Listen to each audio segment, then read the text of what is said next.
hear a man called Tim and a woman called Laura discussing preparations for their holiday. First, you have some time to look at questions 1 to 6.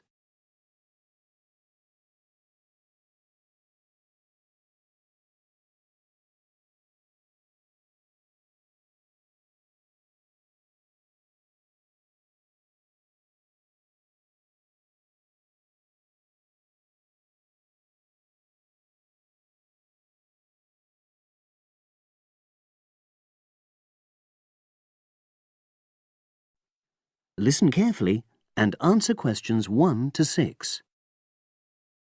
Our plane tickets arrived this morning. It reminded me how much there is to do before we go. Let's write everything down, shall we, so we don't forget anything? Yes. And last time we went away, we almost forgot to collect our currency from the bank. So let's start with that. Good thinking. And wasn't there an appointment you said you'd got to cancel? Yes, the hairdresser. Thanks for reminding me. Can you write that down too? The shop will be closed now, but I'll do it first thing on Monday. OK. Then starting on Tuesday, we've got to take the tablets we got from the pharmacy. We really mustn't forget to do that. We're not protected against malaria till we've been taking them for at least 7 days. No, so that's really important. And what about shopping? There's still a few things we've got to buy the next time we're in town.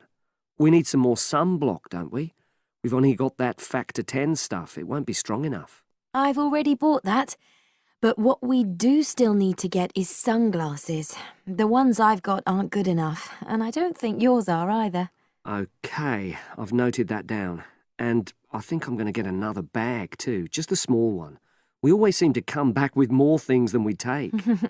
Should we get an extra lock for our suitcase as well, just in case the one we've got breaks? They don't seem to last long. Yes, they are a bit flimsy. OK, right. Oh yes, and we need an adapter for our electrical things, your hairdryer and my shaver. The plugs on them are bound to be the wrong type. We could get one at the airport. They always have them there. Well, I'd rather get it beforehand, so I'm writing it down. And then I think that's it, isn't it? I think so, as far as shopping's concerned. But we also need to order a taxi to take us to the airport.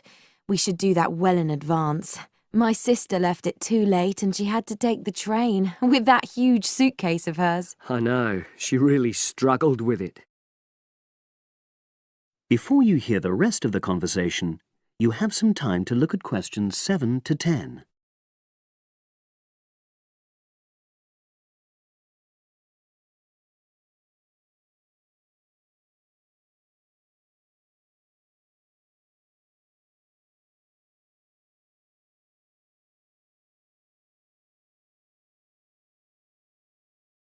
Now listen and answer questions 7 to 10.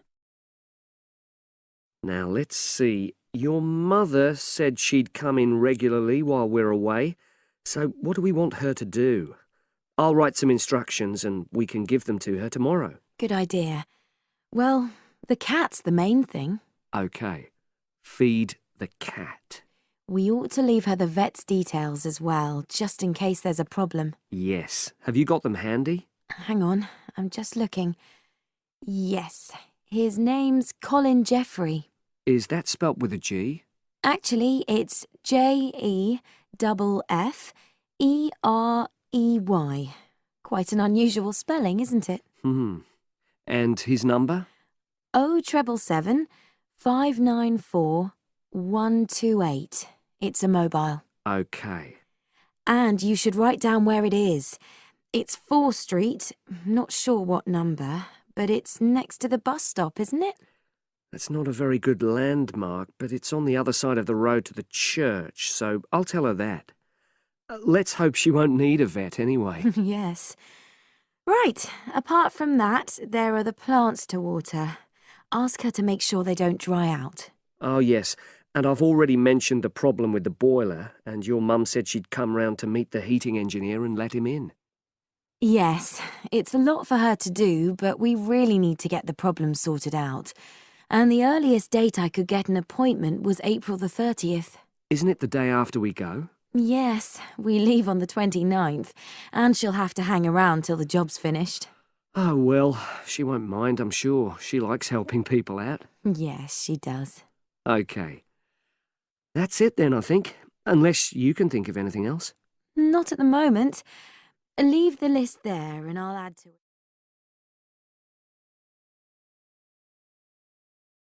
That is the end of part 1. You now have half a minute to check your answers.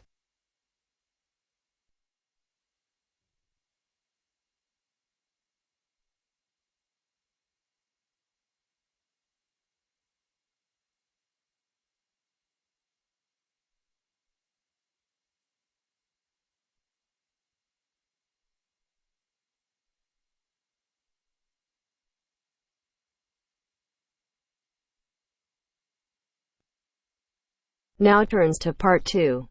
Part 2. First, you have some time to look at questions 11 to 15.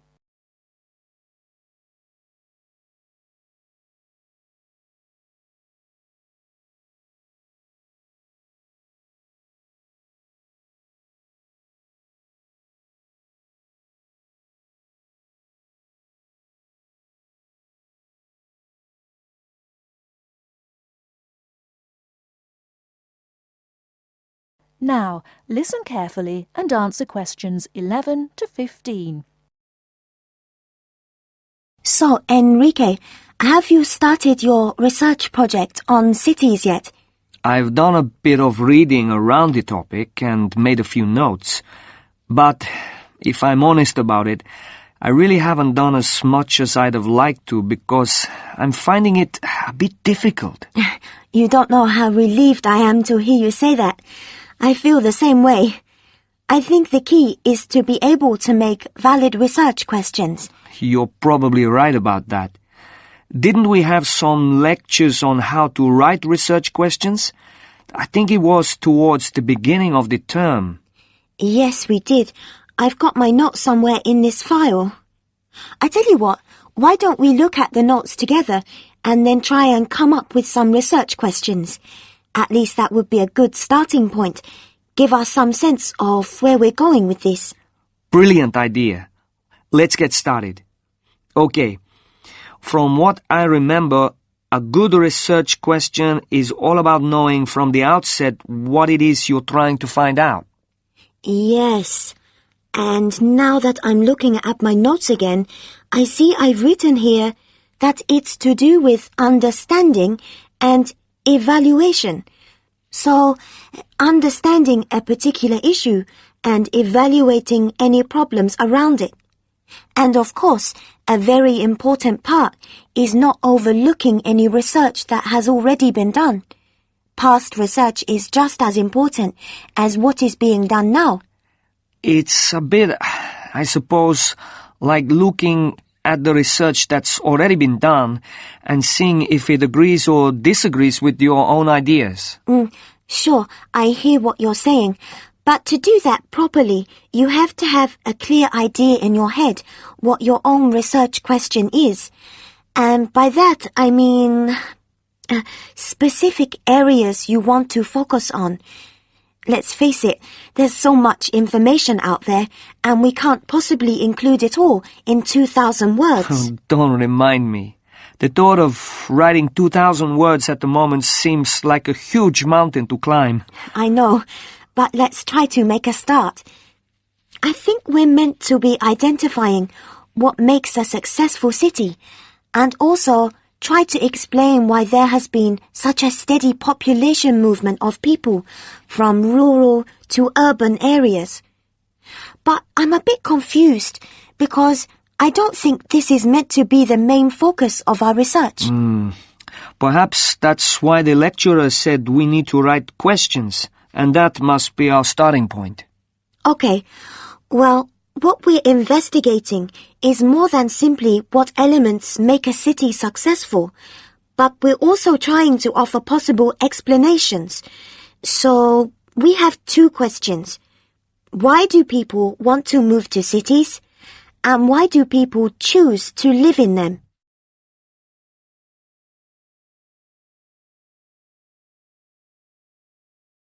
Before you hear the rest of the talk, you have some time to look at questions 16 to 20.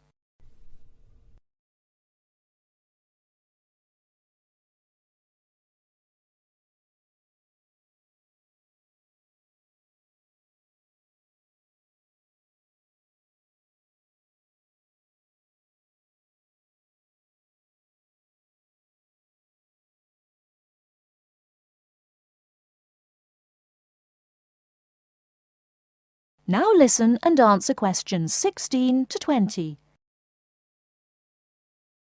Okay then. I think the first issue concerning successful cities must be the economy. People move to cities for better job prospects, and successful cities are cities that have thriving economies. That's true enough. It does mean that cities can offer good job opportunities, which seems to me to suggest that a city will only be successful if it attracts the right kind of people to work there. What kind of person are you talking about? Well, I suppose I'm referring to the skilled labor force. You know, the idea that up-and-coming young people will move to cities, settle there, maybe buy property, and so that city will get the most talented creative minds. But if a city doesn't offer this, then obviously it will lose out, as university leavers will choose elsewhere. You could be right there. But I also think that when cities encourage businesses to develop, then you obviously have money pouring into the city, which can raise the general standard of living. So we've definitely got a question worth investigating. But apart from the economic factor, I think another point worth mentioning is the environment. Sure, we can research areas like the quality of the air, how clean it is, and then there's traffic. Is there too much traffic? How is it controlled? And also the issues of noise pollution and how the city manages its waste. Oh, and I nearly forgot. The environment includes green spaces like parks.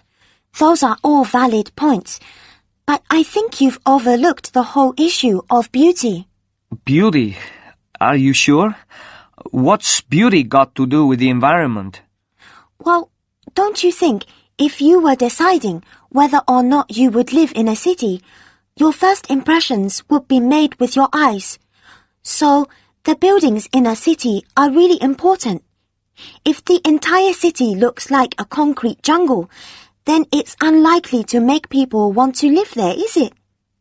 I think successful cities are those which have managed to strike a balance between old buildings and new ones.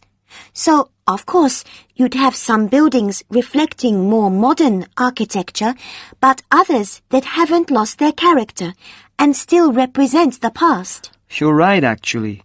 I've often thought that buildings tell a story. I mean, you can tell the history of a place by looking at the buildings. I know exactly what you mean. And let's not forget that the environment includes cultural aspects. So, for example, what's the cultural life like? For me, a successful city will be attractive because it will have lots to offer, like a good nightlife and a wide variety of places to visit in the day, like museums and galleries, places like that. True, true. My own view is that some cities have an energy about them. They're exciting to be in. And other cities are the opposite. Well, we've covered so much ground here. But I think there's one final aspect we should research. What's that then? The social aspect. Because, let's face it, cities are made up of people. They are. And surely a successful city would be one where there is a sense of community, a place where people would feel safe and want to raise families in. This topic is limitless. That is the end of part 2. You now have half a minute to check your answers.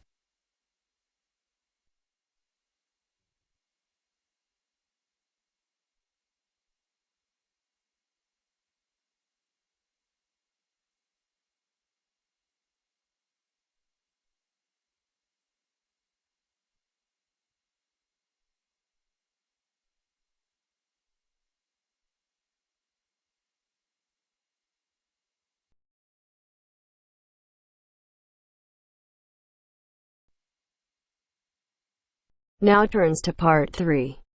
Part 3. You will hear part of a lecture about psychology. First, you have some time to look at questions 21 to 24.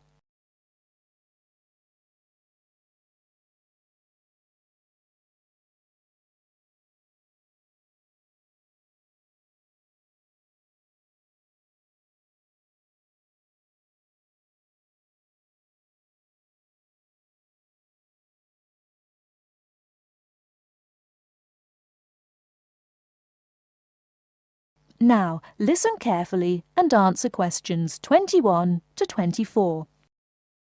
In this lecture, I want to introduce you to the life and work of a famous psychologist, a psychologist who had a big influence on the field of social psychology. Social psychology deals with group behaviour and the individual as a member of a group, and Solomon Asch made a most important contribution. Solomon Asch worked mostly in the USA, but he was born in 1907 in Poland, and he came to the US when he was 13. He went to an ordinary high school, and as he had an interest in human behaviour, he decided to study psychology. He was quite disappointed with his first acquaintance with psychology. It seemed to be all about rats and mice, and that didn't interest him at all. However, he persevered and eventually became a professor of psychology.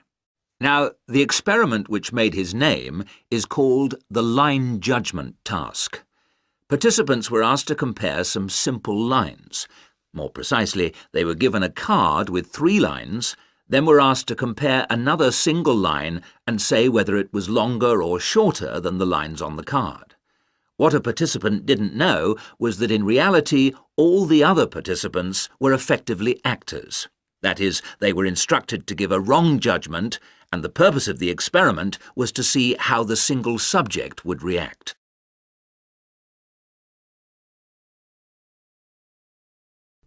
Before you hear the rest of the talk, you have some time to look at questions 25 to 30.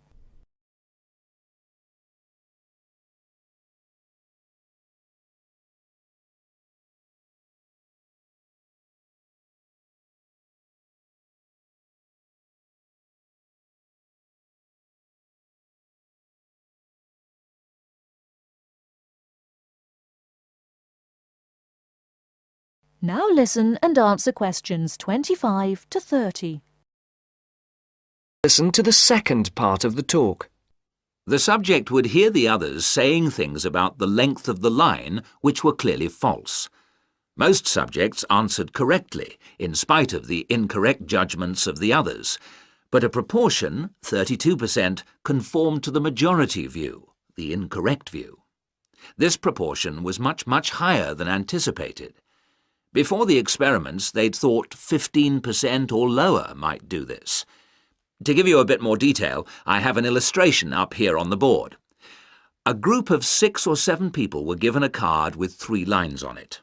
There is a short vertical line, on the right of which is a longer line, and on the right of that there is another, still longer line. However, it's clear that the longest line is the right-hand one, the second longest, the middle one, and the shortest is the one on the left. The participants were given a second card with just 1 line on it. I should add that in these experiments people became very distressed. They found it very hard to deal with a situation where people were telling them things which were against the evidence of their own eyes. One woman became extremely agitated, running about measuring and looking and checking and shouting in a kind of massive anxiety. Now, what experiments which occurred sometime later found was that other factors can influence the result. For example, when there were more so-called participants, there was even more conformity. On the other hand, when people were able to respond in secrecy, by writing the result down, for instance, they made fewer incorrect judgments about the lines. Subjects gave various explanations for why they made the decisions they did. Although they weren't put under pressure by the experimenter, many felt that they would somehow spoil the experiment and upset the person running it if they didn't agree, no matter how stupid they felt. More simply, in other cases, they said they just wanted to not show themselves in a bad light. Whatever the reason, Ash's experiment has had a long history, and although incredibly... That is the end of part 3. You now have half a minute to check your answers.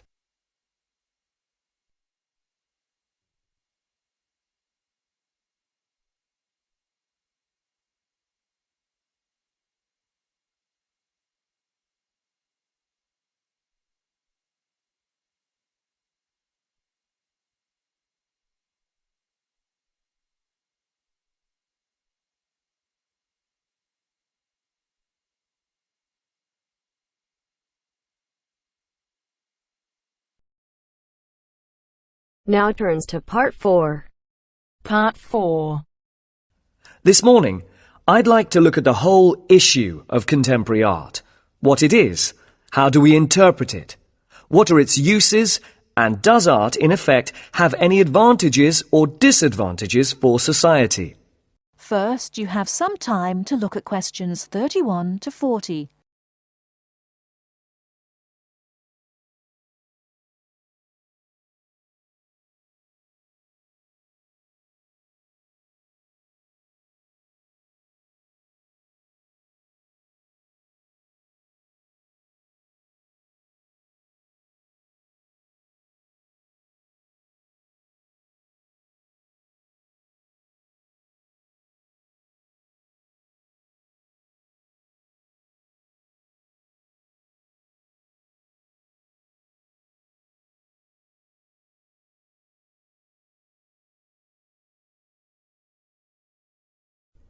Now, listen carefully and answer questions 31 to 40. Welcome to this series of lectures on interpreting contemporary art.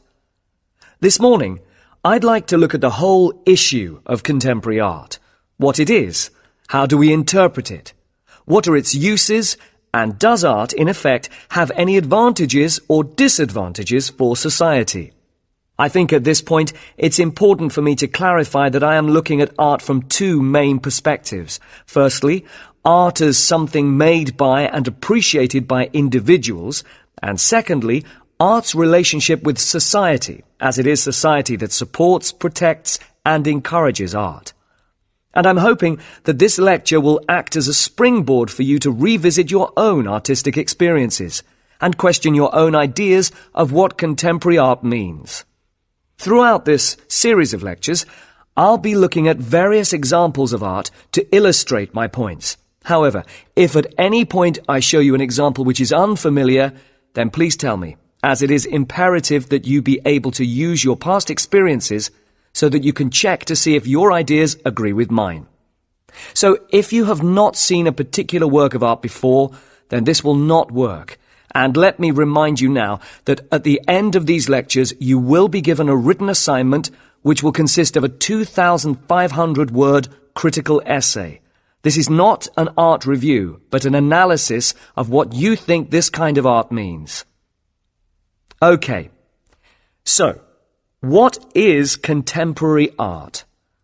Well, my view is that contemporary art reflects a particular time in history. In terms of Western civilization, this is the period that became known as the Renaissance, which began roughly in 1450.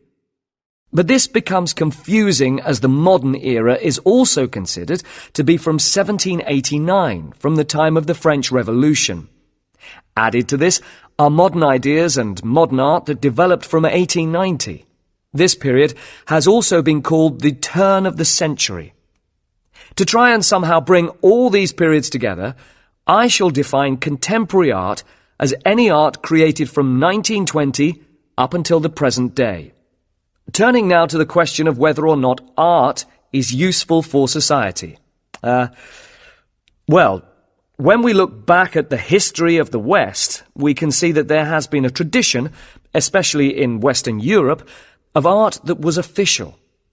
This meant that the government sponsored or subsidized the art. It could be said, therefore, that art has a cultural use, in that it can represent both the culture and history of a country.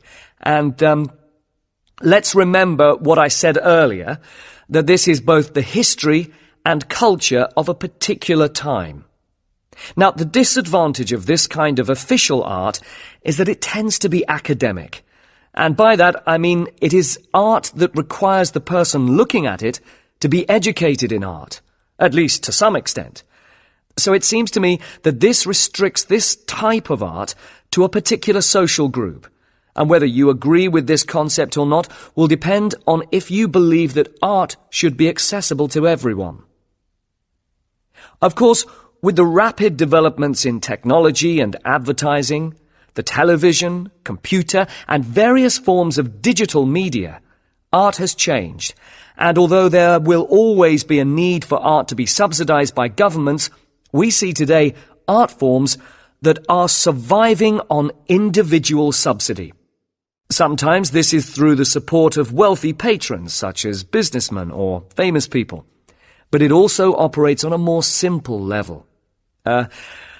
I refer here to the art that is done on walls and in streets, sometimes called amateur art.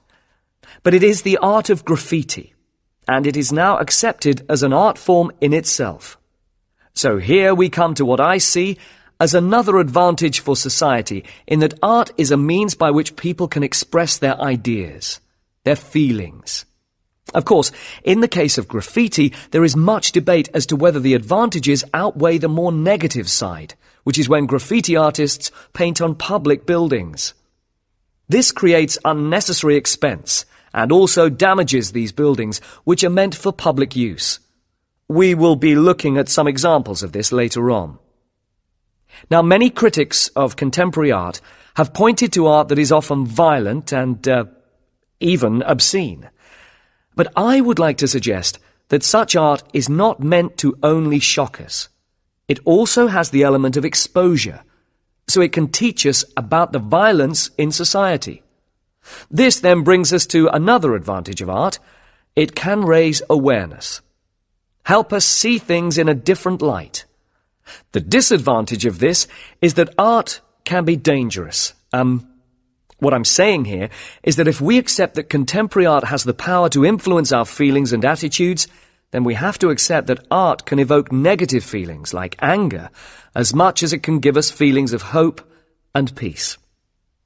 But art is, after all, about us, so it can be about our beliefs and our behavior.